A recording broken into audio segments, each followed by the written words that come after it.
Yeah, I know we talked about it last week, and Haley was projected to finish second. I ended up saying that I think DeSantis would because ultimately they're not going to vote for her. I think DeSantis and Haley took this as a victory. They think they did better than expected.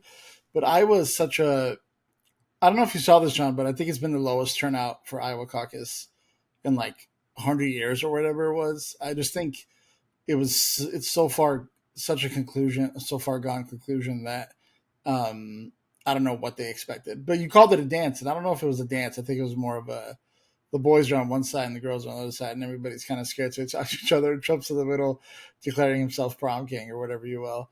Yeah, I thought it was expected, predictable. I don't think a single one is going to win any other state. I think Trump will have a clean sweep.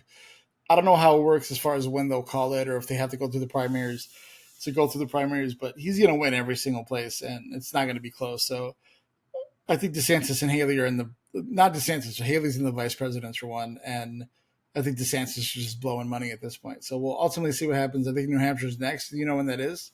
That's going to be tonight or tomorrow night. That's going to be on Tuesday night, New Hampshire, and it will be fascinating because as we've heard, DeSantis is not even trying to win it. He immediately went to South Carolina. There was actually going to be on Thursday night, this past Thursday night, there was going to be a debate between DeSantis and Haley came out and said she is not doing any more debates if Donald Trump's not participating. So I think debate season is over. And when it comes to Republican primary, it's funny because uh, to your point about the way that the race is all for practical purposes over, Donald Trump beat DeSantis by more than 30 points. And fascinatingly, and he got over 50%. I guess the press was, and I'm not sure if the campaigns were really trying to, but the press was trying to create some drama, some excitement. Who would come in second, and would Trump get 50%? And I think those were just things to cues to make people want to watch or try to pay attention to it. Um, but at one point they said, the hard fought battle for second, bruh. What is the hard fought battle for second if you're both getting shellacked by 30 points?